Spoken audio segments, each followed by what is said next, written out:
Hello দর্শক, সবাইকে সালাম এবং শুভেচ্ছা জানিয়ে শুরু করছি আজকের টাইম এক্সক্লুসিভ। আশা করি সবাই ভালো আছেন এবং যে বিষয়গুলো আজকে আমরা আলোচনা করব তা প্রথমে জানাচ্ছি আপনাদের।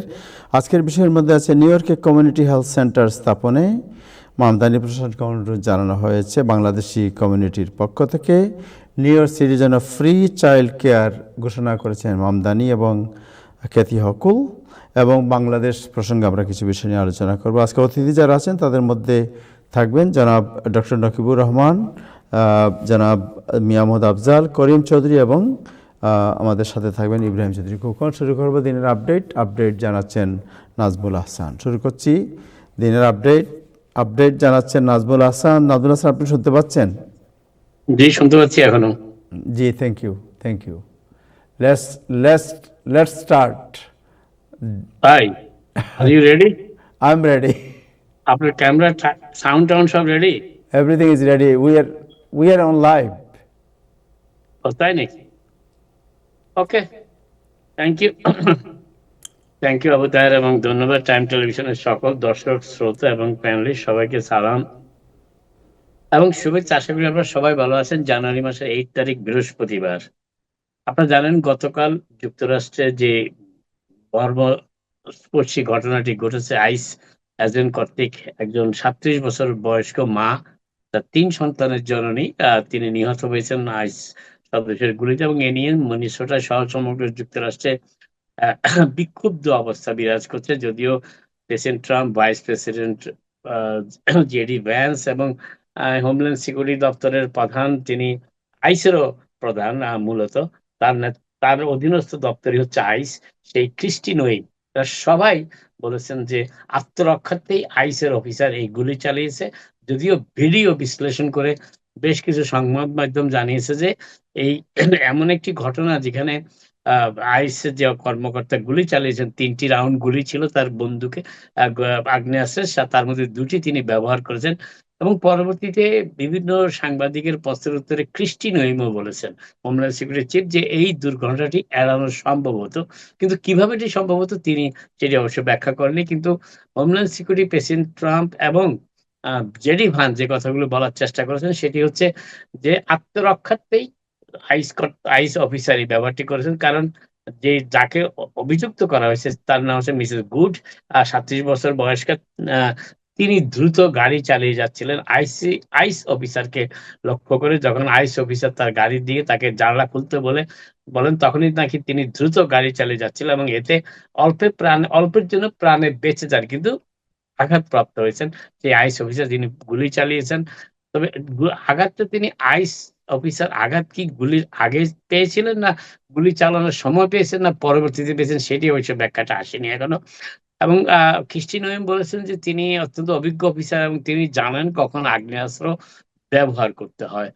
জেডি ভান্স আরো একটু উপরে গিয়ে বলেছেন যে ভাইস প্রেসিডেন্ট, যে ক্রিস্টি নোয়েম তার নিজের জন্যই নিজের বিপদ ডেকে এনেছেন। এই ধরনের একটি আম, ঘটনার জন্য তিনি মূলত দায়ী। এবং প্রেসিডেন্ট ট্রাম্প অবশ্য আইস অফিসারের পক্ষে মন্তব্য করেছেন। তিনি বলেছেন যে জীবনের নিরাপত্তার জন্য আইস কর্তৃপক্ষকে, আইস অফিসারকে এমন একটি ব্যবস্থা গ্রহণ করতে হয়েছে। কিন্তু মিনেসোটার গভর্নর আজকে নতুন একটি তথ্য দিয়েছেন যে এই ঘটনা তদন্ত করার দায়িত্ব প্রথমে ছিল স্টেট কর্তৃপক্ষ, অর্থাৎ মিনেসোটা স্টেট কর্তৃপক্ষের উপরে এবং এফবিআই যৌথভাবে। কিন্তু আজ বৃহস্পতিবার সকালে এফবিআই জানিয়েছে যে তারা এই ঘটনার একক তদন্ত করবে। অন্য কোনো সংস্থা এই ঘটনার তদন্ত করতে পারবে না, এবং এই বিষয়ে একটি নির্দেশনা হোমল্যান্ড সিকিউরিটি দপ্তর থেকে জানানো হয়েছে যে এটি যেহেতু ফেডারেল কর্মকর্তা সম্পৃক্ত এই বিষয়ে, এই ঘটনার সাথে, অতএব তদন্তটিও করবে ফেডারেল প্রতিষ্ঠান, এবং সেটি হচ্ছে এফবিআই।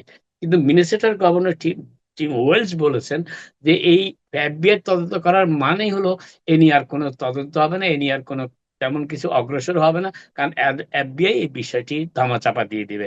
এবং একই কথা বলেছেন মিনেসোটার মেয়র এবং মিনেসোটার স্টেটের আইন প্রণেতারা। তারাও বলেছেন যে এফবিআই মূলত এই ঘটনার তদন্ত কাজটিকে ফ্রিজ করে দেবে। অতএব এই ব্যাপারে আর তেমন কিছু জানার সুযোগ নাই যদি এফবিআই তদন্ত কাজ অব্যাহত রাখে। এবং এফবিআই ইতিমধ্যে নির্দেশ দিয়েছে যে এফবিআই এর অনুমতি ছাড়া কেই এই ঘটনার কোনো আলামত কিংবা সাক্ষী সাবুত সংগ্রহ করতে পারবে না, সেটিও তারা জানিয়ে দিয়েছে। অতএব এই ঘটনার পুরো তদন্ত FBI গ্রহণ করেছে এবং যেটি মিনেসোটার গভর্নর আজকে অত্যন্ত ক্ষোভের সাথে বর্ণনা করেছেন। তিনি বলেছেন যে এর ফলে এই তদন্তের কাজ আর কোনো অগ্রসর হবে না। এখানেই এটির পরিসমাপ্তি ঘটবে এবং একজন মানুষ একজন আমেরিকান নাগরিক তার জীবনের আ সা আ আ মৃত্যুবরণ করেছেন শুধুমাত্র একজন আইস অফিসারের আ আ টিম ওয়ালস এর ভাষায় খামখেয়ালির কারণে।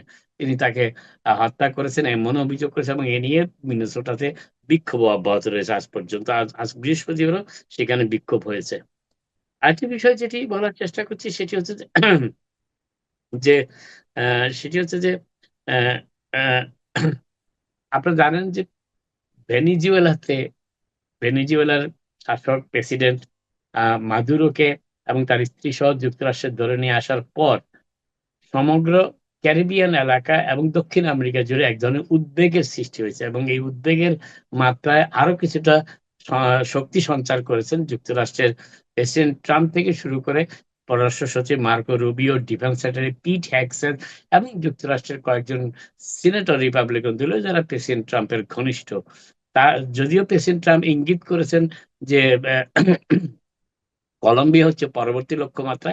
কিন্তু এখন দেখা যাচ্ছে যে প্রেসিডেন্ট ট্রাম্পের ঘনিষ্ঠ রিপাবলিকান সিনেটরদের পক্ষ থেকে এমনকি হোয়াইট হাউস থেকেও বলা হচ্ছে যে কিউবা হচ্ছে যে এমনিতেই কিউবা চলে আসবে। তার কারণ ট্রাম্প প্রশাসনের ভাষায় যে ভেনিজুয়েলা থেকে যে সহজ সাহায্য অর্থ, তেল এবং বিভিন্ন বিষয়ে সহযোগিতা পেত, তার বিনিময়ে কিউবা বা ভেনেজুয়েলা বিশেষ করে প্রেসিডেন্ট মাদুরোর নিরাপত্তার দায়িত্বে ছিল এবং আরো কিছু প্রশাসনিক এবং কাঠামোগত পরিবা উন্নয়নের কাজেও কিউবা সম্পৃক্ত ছিল। চিকিৎসা ক্ষেত্রেও কিছু চিকিৎসক কিউবার চিকিৎসক যারা ভেনেজুয়েলাতে কাজ করছেন এবং অন্যান্য কিছু কর্মচারী বিভিন্ন ভেনেজুয়েলার অর্থনীতিতে বিভিন্নভাবে সম্পৃক্ত হয়ে আছেন। কিন্তু আজকে রিপাবলিকান দলীয় সিনেটর গতকাল অবশ্য বলেছেন প্রেসিডেন্ট ট্রাম্প এই মাদুরোকে ধরে নিয়ে আসার পরদিনই বলেছেন যে কিউবার জন্য যুক্তরাষ্ট্রের তেমন কোনো শক্তি ব্যয় করতে হবে না। পাইপলাইন অর্থাৎ ভেনিজুয়েলা থেকে যে সাহায্য সহযোগিতার পাইপলাইন কিউবাতে আসতো সেটি এখন সম্পূর্ণ বন্ধ এবং কিউবা এমনিতেই তাদের পতন ঘটবে বর্তমান কমিউনিস্ট সরকারের। কিন্তু গতকাল সিনেটর রিক স্কট যিনি ফ্লোরিডা থেকে নির্বাচিত সিনেটর, তিনি এবং প্রেসিডেন্ট ট্রাম্পের ঘনিষ্ঠ একজন সিনেটর যুক্তরাষ্ট্র সিনেটে, তিনি বলেছেন যে এই বছরের মধ্যে অথবা আগামী বছর অর্থাৎ ২০২৬ কিংবা ২৭ এর শুরুতেই কিউবাতে যে বর্তমান সরকার রয়েছে সেটির পতন ঘটবে। এবং এই বিষয়টি এবং তিনি বলেছেন যে ইউএস যুক্তরাষ্ট্র যেভাবে ভেনিজুয়েলা থেকে কিউবাতে তেল আসার পথটি বন্ধ করে দিয়েছে সেটি কমিউনিস্ট যে সরকারটি এখন কিউবার রাষ্ট্র পরিচালনা করছে তাদের পক্ষে আর বেশি দিন টিকে থাকা সম্ভব হবে না। এর ফলে কিউবা এমনিতেই যুক্তরাষ্ট্রের নিয়ন্ত্রণে চলে আসবে, এটি মন্তব্য করেছেন রিক স্কট। ভেনেজুয়েলার প্রেসিডেন্ট এবং তার স্ত্রীকে আটক করে যুক্তরাষ্ট্রের মাটিতে নিয়ে আসার যে অভিযান যুক্তরাষ্ট্রের সামরিক বাহিনী এবং নৌবাহিনী সম্মিলিতভাবে চালিয়েছে, সেই অভিযানের বিভিন্ন ক্ষয়ক্ষতির পরিমাণ ভেনেজুয়েলা সরকারের পক্ষ থেকে জানানো শুরু হয়েছে।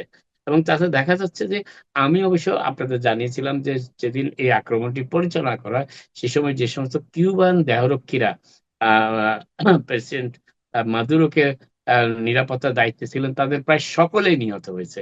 আ আকস্মিক আক্রমণে যুক্তরাষ্ট্রের ডেল্টা ফোর্সের সদস্যদের ঝটিকা আক্রমণে তারা কিছু বুঝে ওঠার আগেই গুলিবিদ্ধ হয়ে মাটিতে লুটিয়ে পড়ে। কিন্তু আজকে ভেনেজুয়েলার সরকারের পক্ষ থেকে জানা যাচ্ছে যে যুক্তরাষ্ট্রের সেই অভিযানে ১০০'রও বেশি আ বা বা বা জ ভেনেজুয়েলার মানুষ এবং কিউবার মানুষ সম্মিলিতভাবে সেদিন নিহত হয়েছে।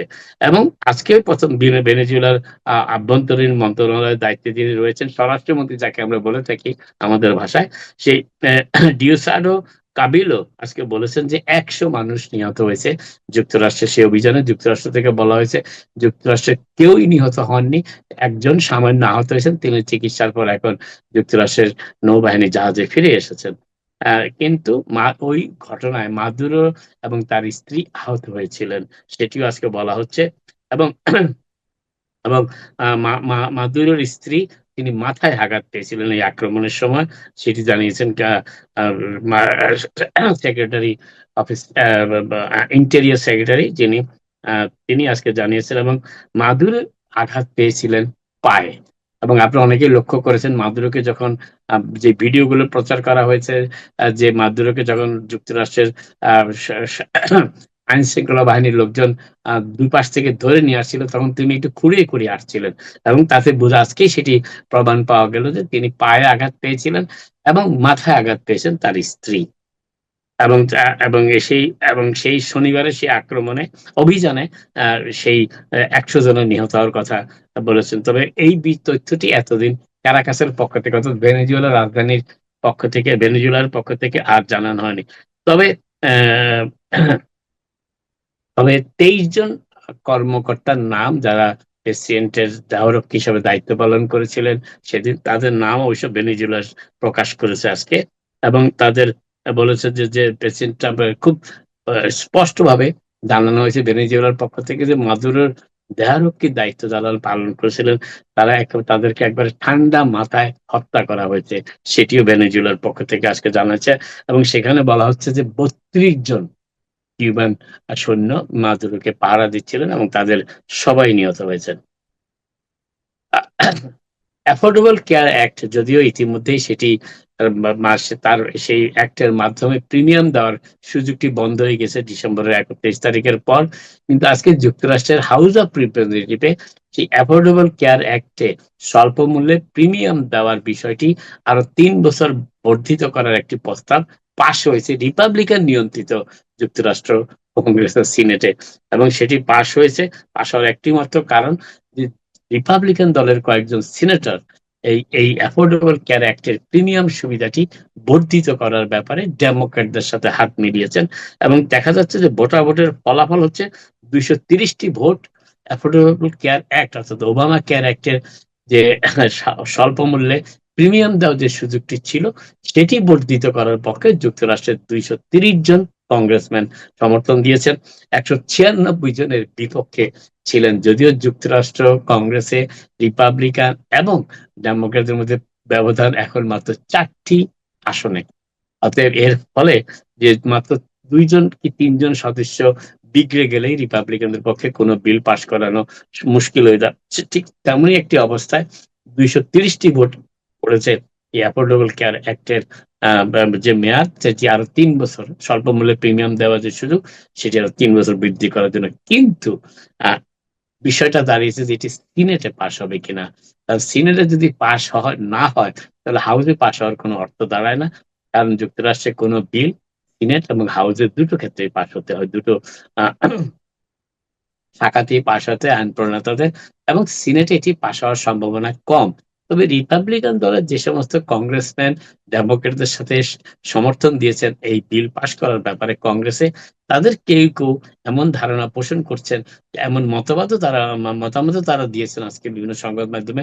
তারা মনে করেন যে যুক্তরাষ্ট্রের মধ্যবিত্ত এবং নিম্ন মধ্যবিত্ত সমাজ যাতে তাদের স্বাস্থ্য সেবার বিষয়ে অল্প প্রিমিয়ামে স্বাস্থ্য সেবার সুযোগটি আরো ৩ বছরের জন্য নিশ্চিত করতে পারে, সেই জন্য রিপাবলিকান সিনেটরদের যারা এই বিলটি, এই প্রিমিয়াম বৃদ্ধির ব্যাপারে বিরোধিতা করে আসছিলেন এতদিন, তাদের কয়েকজনের মধ্যে অবস্থানের পরিবর্তন হবে এবং এর ফলে সিনেটে এটি পাশ হয়ে যেতে পারে। সিনেটে পাশ হলে প্রেসিডেন্ট ট্রাম্প স্বাক্ষর করলে এটি আবার আইনে পরিণত হবে এবং পুনরায় স্বল্প মূল্যে প্রিমিয়াম প্রদানের মাধ্যমে, ওবামা কেয়ারের মাধ্যমে স্বল্প মূল্যে স্বাস্থ্য সেবা পাওয়া যাবে। কিন্তু সিনেটের বিষয়টি এখনো অনেকেই সন্দিহান যদিও, এবং এটি হচ্ছে এখন দেখার বিষয় যে সিনেট শেষ পর্যন্ত এই বিলটি পাশ করে কিনা। ডেমোক্রেটদের সবাই যদি ভোট দেয়, অন্তত ৪ জন সিনেটর তাদের মত পরিবর্তন করতে হবে এই বিল পাশ করার ব্যাপারে। আরেকটি বিষয় যেটি বলার চেষ্টা করছিলাম সেটি হচ্ছে অনেকে আমাকে গত দিন কয়েক ধরে জানতে চেয়েছেন যে ভেনেজুয়েলা অভিযান চালানোর পিছনে প্রেসিডেন্ট ট্রাম্পের যে উদ্দেশ্য, তার মূল উদ্দেশ্য হচ্ছে তেল সম্পদ ভেনেজুয়েলার।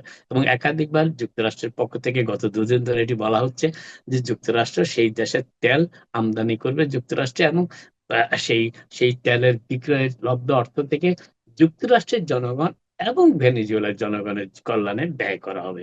কিন্তু প্রশ্ন দাঁড়াচ্ছে, পৃথিবীর সবচেয়ে বেশি তেল সম্পদ কার রয়েছে? এবং এই প্রশ্নে অনেকেরই সহজ উত্তর হয়তো মিলে যাবে সৌদি আরব, কিন্তু আসলে সেটি সঠিক নয়। পৃথিবীর মধ্যে সবচেয়ে বেশি তেল রিজার্ভ রয়েছে ভেনিজুয়েলার, এবং এই রিজার্ভই হয়তোবা প্রেসিডেন্ট ট্রাম্পকে সে আগ্রহী করে তুলেছে যত দ্রুত সম্ভব মাদুরোকে সরিয়ে দিয়ে সেখানকার তেল সম্পদের নিয়ন্ত্রণ গ্রহণ করার, এবং তিনি তা করেছেন নীল নীল সম্পদ। এবং তিনি গতকালই ঘোষণা দিয়েছেন যে ভেনেজুয়েলার তেল কোন দেশে যাবে, কাকে রপ্তানি করা হবে, কিভাবে বিক্রয় করা হবে এবং বিক্রয় রপ্তানি কিভাবে ব্যয় করা হবে, সকল সিদ্ধান্ত তিনিই গ্রহণ করবেন, প্রেসিডেন্ট ট্রাম্প নিজেই গ্রহণ করবেন। এটিও তিনি গতকাল জানিয়েছেন। আজকে আমি জানিয়ে দিচ্ছি পৃথিবীর সবচেয়ে বেশি তেল রিজার্ভ রয়েছে ভেনিজুয়েলাতে। ৩০৩ বিলিয়ন ব্যারেল তেল ভেনিজুয়েলার সম্পদ।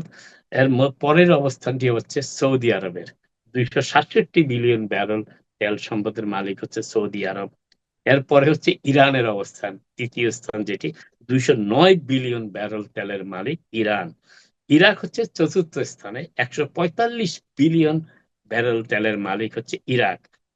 ইউনাইটেড আরব এমিরেট, যেটাকে আমরা ইউএই বলি, সেটি হচ্ছে ১১৩ বিলিয়ন ব্যারেল তেলের মালিক। কুয়েত হচ্ছে ১০২ বিলিয়ন ব্যারেল তেল সম্পদের মালিক। এর পরের অবস্থানটি অবশ্য রাশিয়া। রাশিয়া ৮০ বিলিয়ন তেল সম্পদের মালিক। লিবিয়া হচ্ছে তারপরের অবস্থানে, ৪৯ বিলিয়ন ব্যারেল তেলের মালিক।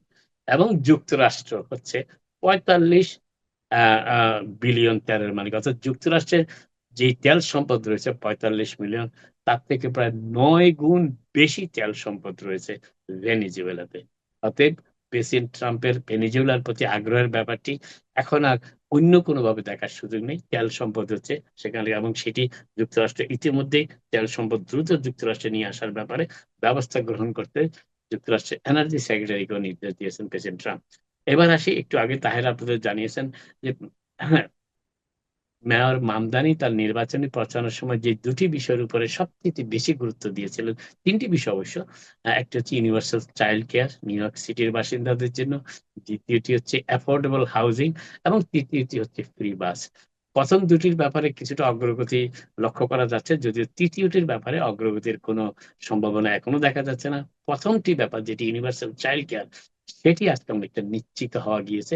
গভর্নর হকুল জোহরান মামদানির পাশে দাঁড়িয়ে এই সিদ্ধান্ত দিয়েছেন আজকে, এবং তিনি এও বলেছেন যে জোহরান মামদানির সাথে তিনি সম্পূর্ণ একমত। ইউনিভার্সাল চাইল্ড কেয়ার যে সুবিধা নিউ ইয়র্ক সিটির বাসিন্দাদের তিনি দিতে চান সেটি, এবং এই ২ কিংবা তার নিচের বয়সে যারা রয়েছেন তাদেরকে পরিচর্যা করার জন্য স্টেটের পক্ষ থেকে আগামী ২ বছর সকল তহবিল যোগান দেওয়ার নিশ্চয়তা দিয়েছেন গভর্নর হকুল। এবং এই জন্য নিউ ইয়র্ক সিটি কিংবা নিউ ইয়র্ক স্টেটের ট্যাক্স নেতাদের ট্যাক্স যারা প্রদান করেন তাদের অতিরিক্ত একটি পেনিও ট্যাক্স প্রদান করতে হবে না। নিউ ইয়র্ক স্টেটের বাজেট থেকে নিউ ইয়র্ক সিটির এই এই অর্থ যোগান দেওয়া হবে ইউনিভার্সাল চাইল্ড কেয়ার হতে। ইউনিভার্সাল চাইল্ড কেয়ার মেয়র মামদানির যে সিগনেচার ক্যাম্পেইনটি ছিল সেটি বাস্তবায়িত হতে যাচ্ছে খুব দ্রুত, এবং সেই সিদ্ধান্তটি আজকে দিয়েছেন গভর্নর হকুল। তিনি বলেছেন অন্তত ২ বছরের জন্য তিনি এর অর্থ তিনি এই এই অর্থ যোগান দেবেন স্টেটের পক্ষ থেকে। এবং এটি মেয়র মামদানির অত্যন্ত বড় একটি সাফল্য হিসেবে অনেকে দেখতে শুরু করেছেন আরো একটি কারণে।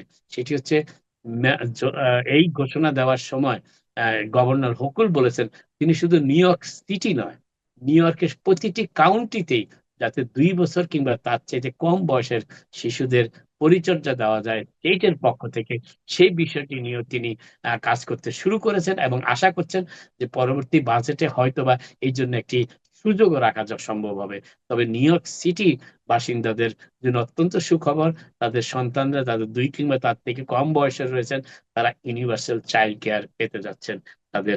এবং তবে এর জন্য তাদের মাসিক একটা ফি দিতে হবে, সেটি খুবই অল্প মূল্যের। খুব সম্ভবত মাসে $১০ থেকে $১৫ পর্যন্ত একটি ফি থাকবে নামমাত্র মূল্যে। আরেকটা বিষয় যেটি তিনি বলেছেন, গভর্নর সেটি বলেছেন যে যে এটি হচ্ছে মাল্টি বিলিয়ন ডলার, কয়েক বিলিয়ন ডলার ব্যয় হবে এবং নিউ ইয়র্ক স্টেট এই বাজেটটি হজম করবে, সেটিও তিনি জানিয়েছেন। আরেকটি বিষয় যেটি বলার চেষ্টা করছেন থ্রি কে অবশ্য মেয়র এডিক অ্যাডামসের সময় থেকে এটি চালু হয়েছে এবং সেটি অব্যাহত থাকবে, এবং বেশ কিছু এলাকায় যেটি আগে থ্রি কে প্রদান করা সম্ভব হয়নি সেটিও এখন সেই এলাকাগুলোকে আওতায় নিয়ে আসা হবে। অতএব প্রি 3K প্রোগ্রাম এবং যেটা কেয়ার 2 প্রোগ্রাম হিসেবে বিচলিত 2 বছর থেকে কিংবা তার কম বয়সীদের জন্য দুটোই নিউ ইয়র্ক সিটির বাসিন্দাদের জন্য এই নববর্ষের উপহার হিসাবে গভর্নর হকুর এবং জোহরান মামদানের কাছ থেকে আজকে পাওয়া গিয়েছে। আপাতত এখানে শেষ করি, আবার আপনাদের সাথে কথা হবে। আপনারা সবাই ভালো থাকুন। Thank you Nazmul Hasan, thank you, আপনাকে অনেক ধন্যবাদ।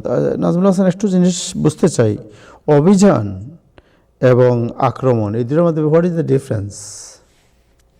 আক্রমণ হচ্ছে যদি আক্রমণ করার পর সেখান থেকে আমার বিবেচনায় যদি পাল্টা আক্রমণ না আসে, সেটা তো আর হচ্ছে না। অভিযান মানে যুক্তরাষ্ট্রের সামরিক বাহিনী সেখানে অভিযান চালিয়েছে।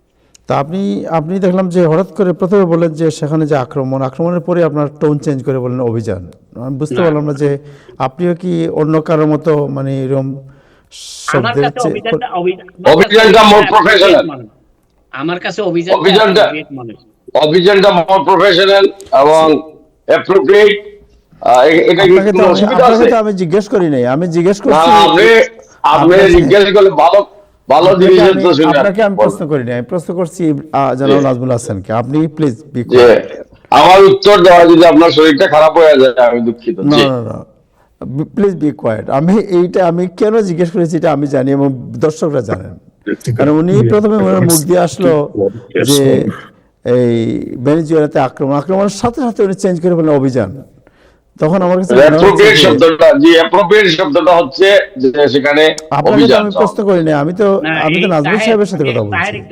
একটু আমি অ্যাড করি, লাইভ টেলিভিশন, এটা তো খবর পড়া না যে আগে ভাগে এডিট করে সবকিছু। লাইভ টেলিভিশনে যখন আপনি তথ্য দিবেন, খবর সংবাদ দিবেন, তখন সেখানে যদি শব্দ চয়নে আপনি মনে করেন যে আগের শব্দটা যদি পরের শব্দটা প্রেফারেবল, বেটার সাউন্ডিং, সেটাই দেওয়া হয়। সো আপনি মনে করেন যে ভেনেজুয়েলাতে যেটা এটা আক্রমণ হয় না, অভিযান হয়েছে, রাইট? আমি অভিযান বলবো এটাকে। মানে তাইলে অভিযান যদি হয় তাইলে প্রেসিডেন্ট যিনি উনি পায়ে আঘাত পেলেন, তার বউ মাথায় আঘাত পেলেন, সৈন্য মারা গেল, যেটা আপনি বলছেন যে পাল্টা আক্রমণ যদি না হয় বা কোনো ধরনের আক্রমণ না হয়, হাউ ইটস হ্যাপেন্ড? কিন্তু হয়নি, ভেনেজুয়েলার পক্ষ থেকে কোনো আক্রমণই করা হয়নি, ভেনেজুয়েলার পক্ষ থেকে কোনো রেজিস্ট্যান্সই দেওয়া হয়নি। তো তাইলে কি ওনারা গিয়ে এককভাবে শুধু গুলি করছে আর মারছে ওদেরকে? হ্যাঁ, তাই তো ভেনেজুয়েলা থেকে আজকে বলা হয়েছে। এটা কি আপনি কি এটা বিশ্বাস করেন? আমার বিশ্বাস অবিশ্বাসের ব্যাপার না তো এখানে। না, আপনি করেন কি না আমি জিজ্ঞেস করছি। না, সেটা না, এটা তো অন্য ধরনের প্রশ্ন। আমার বিশ্বাসের অবিশ্বাসের সাথে সংবাদের সাথে কোনো সম্পর্ক নাই। ভেনেজুয়েলার পক্ষ থেকেই বলা হয়েছে তাদের যারা নিহত হয়েছে, এবং ভেনেজুয়েলা কোন রকম প্রতিরোধ করেছে, প্রতিবাদ করেছে সেই রকম কোনো ঘটনা, এবং তাদের ইন্টারভিউয়ে স্বীকার করেছে যে তাদের কিছু রেজিস্ট্যান্স দেওয়ার আগেই কোল্ড ব্লাডে তাদের সৈন্যদের হত্যা করা হয়েছে। আচ্ছা, ভেনেজুয়েলার কি আপনি মনে করেন এই অবস্থান বা এই সাহস আছে যে আমরা যা বলবো এর বাইরে কোনো শব্দ বলার? না, আমি সেটা মনে করি না, থাকবে না কেন একটা সৈন্যবাহিনী। আমি শুধু একটা কথা বলি, ভেনেজুয়েলা এত তেল সম্পদের মালিক, কিউবা থেকে তাদের দেহরক্ষী নিয়ে আসতে হয় প্রেসিডেন্টকে পাহারা দিবার জন্য। তিনি কি এতই মানে কি বলবো অর্বাচীন যে তার দেশের প্রতিরক্ষা ব্যবস্থার কোনো ব্যবস্থা নেবেন না? ওকে, সো আপনি যদি মনে করেন তাহলে ঠিক আছে, আমার কোনো অসুবিধা নেই, আপনার সাথে আমি তর্ক আমার করছি মনে না। করার ব্যাপারটা নাই এখানে। তাহে আমার কাছে যেটা মনে হয়, যুক্তরাষ্ট্রের সামরিক বাহিনীর শক্তিমত্তা সম্পর্কে ভেনেজুয়েলার প্রতিরক্ষা মন্ত্রীর বক্তব্য, ইন্টেরিয়র মিনিস্টারের বক্তব্য যেটা স্পষ্ট হয় যে তারা কোনো কিছু ব্যবস্থা নেবার আগেই তাদের ব্যবস্থা নেওয়ার সুযোগটিও তো দেওয়া হয়নি। আপনি যখন ব্যবস্থা নিতে যাবেন, আরেকটা বিষয়, আপনাকে তো কমিউনিকেশন নেটওয়ার্কটা ঠিক রাখতে হবে। আমেরিকা তো প্রথম কাজটি যেটি করেছে, সম্পূর্ণ যোগাযোগ ব্যবস্থা ধ্বংস করে ফেলেছে অভিযান চালানোর আগে। তো আপনি কিভাবে সেখানে পাল্টা আক্রমণ করবেন? আচ্ছা, আরেকটা বিষয় জানতে চাই, যেটা হলো যে অ্যাফোর্ডেবল হোম কেয়ার অ্যাক্ট, যেটা 3 বছরের জন্য আবার নতুন করে নবায়নের বিল পাস হয়েছে, রাইট? সো এখন যেটা বিগ বিউটিফুল বিলস, যেটা আমাদের মহান president quote and quote, affordable home care না, affordable health care. Affordable care act আপনি বললেন যেটা, এই তো হেলথ কেয়ার, ওবামা কেয়ার যেটা। জি, সো এটাকে কি আপনি কি এখন এটা অব্যাহত থাকবে আরো 3 বছর? এটা ক্লিয়ার না না না জিনিসটা। না না, হাউসে পাশ হয়েছে, যেখানে হাউসে পাশ হওয়ার ব্যাপারে স্পিকার মাইক জনসন সহ সবাই বিরোধিতা করেছিলেন, কিন্তু রিপাবলিকান কয়েকজন কংগ্রেস সদস্য ডেমোক্র্যাটদের সাথে হাত মিলিয়ে তারা আরো 3 বছর এটি এক্সটেন্ড করতে চান, হাউস কংগ্রেস। কিন্তু এখন সিনেটে বাকি রয়ে গেছে, সিনেটে যদি পাশ হয় তাহলে 3 বছরে থাকবে, আর সিনেটে যদি এটা পাশ তো না সিনেটে হয়, পাস হওয়ার পরে যদি আবার প্রেসিডেন্ট বলে যে আমি ভেটো দিয়ে দিলাম তখন? আর প্রেসিডেন্ট ভেটো দিতেই পারেন, কিন্তু ভেটো ওভাররাইড করার ক্ষমতা যদি থাকে তাহলে ওভাররাইড করবে। সো এটা এখন আর তাইলে মানে কারো কোনো আশা করে লাভ নাই যে এটা হয়ে গেছে বা কোনো কিছু, এটা জাস্ট আমাদের একটা কথা বলি, এই পর্যন্ত দীর্ঘদিন ধরে এই দেশে থাকার পর একটা জিনিস আমাদের সবারই, ইব্রাহিম চৌধুরীও দীর্ঘদিন ধরে এই পেশার সাথে জড়িত, হাউসে কোনো বিল পাশ হলে এটা পুরোপুরি সিনেটে গিয়ে পাশ হওয়ার সম্ভাবনা অনেক ক্ষেত্রে 80% থাকে না। অতএব আমরা লক্ষ্য করি ইমিগ্রেশন বিল আজকে 40 বছর, রোনাল্ড রিগান চলে গিয়েছেন 87-এ প্রথম অ্যামনেস্টি দিয়েছিলেন, 38 বছর পার হয়ে গেল, রাইট? এই 38 বছরে কতবার যুক্তরাষ্ট্রের হাউসে অ্যামনেস্টির বিল পাস হয়েছে, ইমিগ্রেশন বিল পাস হয়েছে, একবারও সিনেটে পাস হয়েছে। অতএব ওই হাউস পর্যন্ত এগুলি থাকে। আর আমাদের বাংলাদেশের পেপার, নিউ ইয়র্কের বাংলা পেপার সবাই বলে এই green card pass, immigration pass, amnesty আসতেছে, না 10 লক্ষ ব্যাপারটা না বুঝেই 5 লক্ষ বাংলাদেশি এই পর্যন্ত ইয়ে নিউ পেয়ে যাবে, ইয়র্কের গ্রিন কার্ড বাংলা পেয়ে যাবে। কাগজগুলিতে, এই পর্যন্ত নিউ ইয়র্কের বাংলা কাগজগুলো যদি গবেষণা করা হয়, কেউ যদি গবেষণা করতে চান দেখবেন এই পর্যন্ত গত 38 বছর না হলে 20 বার অ্যামনেস্টি দেওয়া হয়েছে, খবর ছাপা হয়েছে, কিন্তু আসলে কোনো অ্যামনেস্টি বাংলার সব কাগজে না, কিছু কিছু সাংবাদিক আছে যারা বাংলাদেশে। এটার কারণটা হচ্ছে যে জি। আমেরিকান সিস্টেমটা বোঝার আগে আমরা নিউজ করে ফেলি, এবং বাংলাদেশের নিউজ যেহেতু আমরা এখান থেকে সরাসরি ছাপিয়ে দেই, বিষয়টা আমরা দেখভাল করি না, দেখি না। Anyway, thank you so much, thank you, আপনাকে অনেক ধন্যবাদ। আমাদের সাথে আছেন জনাব করিম চৌধুরী তো আরেকটা আসালের। কথা তাহলে আমি একটু বলতে চাই, সেটা হচ্ছে যে খুব বেটার জিনিস হচ্ছে যে সবাই বাংলাদেশিরও অনেকে বেনিফিটেড হবে। 2 বছর কিংবা তার বয়সী সন্তান যাদের রয়েছে তারা এখন চাইল্ড কেয়ার পাবেন, তাদের চাইল্ড কেয়ারের সম্পূর্ণ ব্যবস্থা করা হয়েছে। জি, এটা আমরা এখানে আমি জানি না কারা এই বেনিফিটটা পাইবেন। মানে আচ্ছা, আমরা শুনি তাহলে এই বেনিফিটটা আমরা আফজাল সাহেবের কাছ থেকে শুনি, দেখি উনি তো আফজাল সাহেবের সাথে বলার আগে বলি যে আমরা কি পাবো নাকি, আমাদের তো 2 বছরের বাচ্চা কাচ্চা নাই, 2 বছরের বাচ্চা কাচ্চা আমি আপনি নাতি পাইতেন। তো এই বয়সে এখন তো আমাদের ছেলেমেয়েরা তো বিয়ে করতে চায় না, বাচ্চা উনি পাবে না। আমি আবু তাহের, নাজমুল ভাই, আমাদের তো কোনো লাভ নাই, মোহাম্মদ আফজাল হয়তো কেন লাভ নাই? আপনি নাতিকে আদর করবেন, সেই বিনিময়ে পয়সা পাবেন চাইল্ড কেয়ার করে। আজকালকার ছেলেমেয়েরা যদি বাচ্চা হয় তাহলে $2000 পাবে বাচ্চা, আপনারা পাবেন আরো $2000। তার মানে কি যদি হয় জি, তাহলে জনসংখ্যা বৃদ্ধিতে এটা উৎসাহ দেওয়া হচ্ছে মনে হয়। এটা খালি উৎসাহ তো দিলেই হবে না, অন্যান্য আইন কানুন আপনি একাধিক বিয়া করতে দিবেন না, নানান আরো যাই হোক, এইসব আলোচনা যাচ্ছি না। যারা পাবেন, যারা এটা বেনিফিট পাবেন তাদের প্রতি অভিবাদন। মানে যদিও মানে এখানে উপস্থিত যারা আছেন আমি জানি না তাদের কয়জন পাবেন, মোহাম্মদ আফজল নিজে পাওয়া থাকেন না। এই চাইল্ড কেয়ারের অবজেক্টিভটা কেন হচ্ছে জানেন? যেটা জোহরান মামদানি তার নির্বাচনী প্রচারের সময় বারবার বলেছেন, সেটা হচ্ছে যে এই চাইল্ড কেয়ার মাধ্যমে যদি 2 বছর কিংবা তার বয়সের বাচ্চাদের তার বাবা মাকে পরিচর্যা করতে না হয় দিনের নির্দিষ্ট সময়, তাহলে তারা কাজে যেতে পারে, এবং সেই কাজে গেলে নিউ ইয়র্ক সিটি ইকোনমি আরো বেশি প্রোডাক্টিভ হবে, আরো অনেক বেশি। এটা তো না, এটা বুঝতে পেরেছি নাজমুল ভাই, কিন্তু উনি যে ইব্রাহিম চৌধুরী সাহেব যেটা বলতেছেন, বলেন একাধিক বিবাহ করতে দিবেন না, চাইল্ড কেয়ার দিবেন, তা আমরা কি দেখে। আমি ইব্রাহিম চৌধুরী একটা ব্যাপার বোঝার চেষ্টা করতেছি না, সেটা হচ্ছে যে ইব্রাহিম চৌধুরী সব ধরনের সোশ্যাল সুযোগ সুবিধা নেবার বিরুদ্ধে, কিন্তু এইটাতে তারা তো আগ্রহ কেন হয়? আমি আগ্রহ দেখাচ্ছি না নাজমুল ভাই, আমি দেখতেছি যে এই সময়ে এই যে আপনি আবু তাহের এই এত উৎসাহ, এই উৎসাহটার কারণটা আমি খোঁজার চেষ্টা করতেছি। আফজাল ভাই, আপনি কি প্রি চাইল্ড কেয়ার মানে এটা কি কোন সুবিধা পাবেন নাকি? না, আমিও সেটার সুবিধা পাবো না এই মুহূর্তে, সম্ভাবনা নেই, মানে I would not be qualified for that, but I have a child, but she is already more than 2 years old. More than 2 years old. ভবিষ্যতে কি হবে সেটা বলতে পারছি না আর কি, ভবিষ্যতে বলে দিবে যে এটার আওতায় এটা মাত্র শুরু হলো, চলবে। all the best, brother. All the Thank you. best. উনি তবে বলছেন আপনি wish you all the Ibrahim ভাই best. যেটা বলছেন যে আপনার মহান প্রেসিডেন্টের পক্ষেই আপনি সবসময় কথা বলেন, সুতরাং আপনার বয়স ইজ এ ম্যাটার। আপনারা যারা আছে দেখেন যে বহু বিবাহের কোনো ব্যবস্থা বা আইন টাইন করা যায় কিনা। আর আপনার প্রেসিডেন্টও তো বিভিন্ন সময়ে বহু নারীতে আসক্ত ছিলেন, এটার চেয়ে যদি বিয়ে করে লিগেলি যদি একটা দুইটা রাখা যায়, এটা বোধহয় আরো ভালো হয়। ওনার জন্য ভালো আর কি এটা, রাইট? হ্যাঁ। কিন্তু এই চাইল্ড হইলেই হবে, এটা দাম্পত্যের মধ্যে যে বাচ্চা হতে হবে এমন কোনো কথা না। না, ওটারে আরো একটু লিগেল করলেন আর কি। এমনি আফজাল ভাই, আপনারা এখানে একটা সমস্যা আছে। ঘোরাঘুরি করার চেয়ে একটু না, লিগেল না, আফজাল ভাই, এখানে ফ্রেমওয়ার্কের একটা ভিতরে। সমস্যা আছে। আফজাল ভাই, এখানে একটা সমস্যাটা বলি, ইব্রাহিম চৌধুরী সমস্যাটা হয়তো ফিল করবে না এখন। সমস্যাটা হচ্ছে যে প্রেসিডেন্ট ট্রাম্প কি ধরনের খ্রিস্টান আমি জানি না, কিন্তু মাঝে মাঝে উনি পোপ পলের চাইতে বড় খ্রিস্টান, এবং যতদিন পোপ পল এই বহু বিবাহ অ্যাকসেপ্ট করবে না, মানে এটার ব্যাপারে ডিক্রি দিবে না, যা সম্মতি দিবে না, মানে সম্মতি দিবে না, ততদিন প্রেসিডেন্ট ট্রাম্প যেভাবে আছে ওইভাবেই চলবে। আমার চাইতে তো আমাদের অসুবিধা নেই, আমরা হয়তো দাবি উঠাতে পারি আর কি।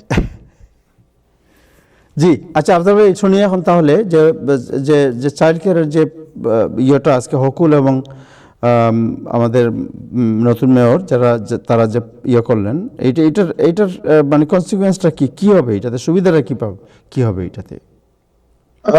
আসসালামু আলাইকুম প্যানেলিস্ট, সবাইকে টাইম টেলিভিশনের অজস্র দর্শক শ্রোতা সবাইকে শুভেচ্ছা।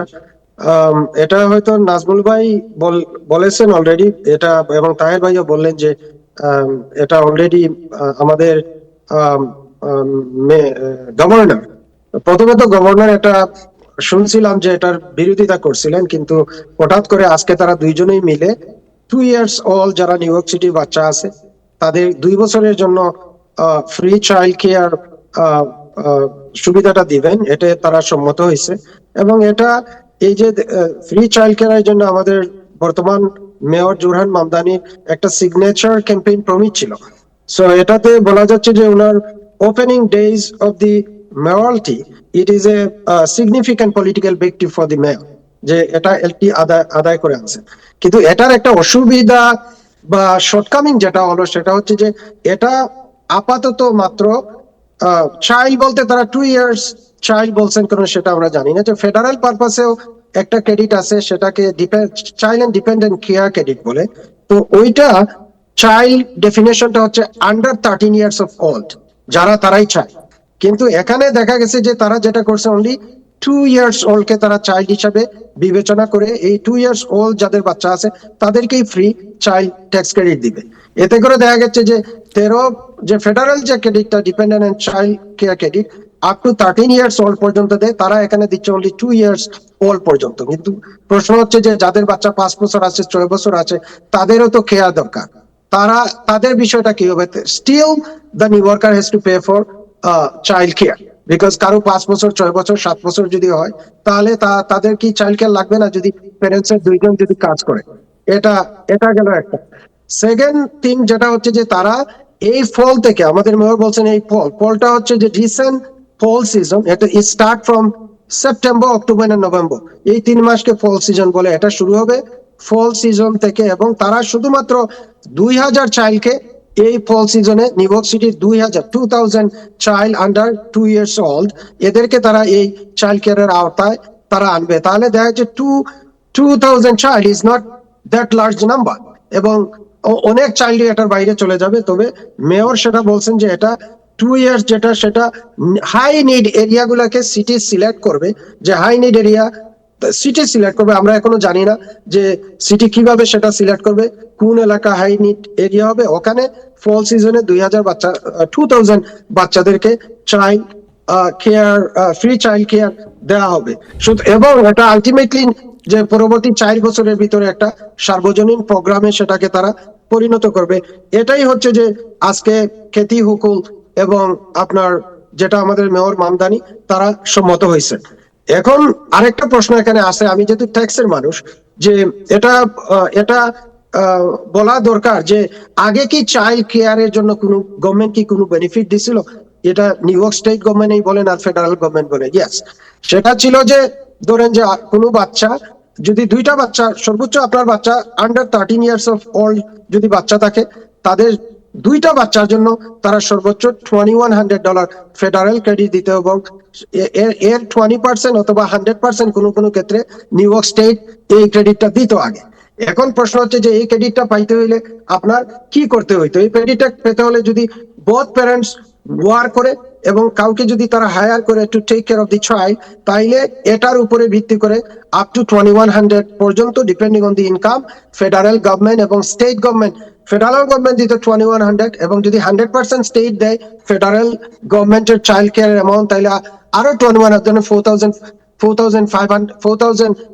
or 4,500 স্টেট এবং ফেডারেল মিলে তারা চাইল্ড ক্রেডিটটা পাইতো।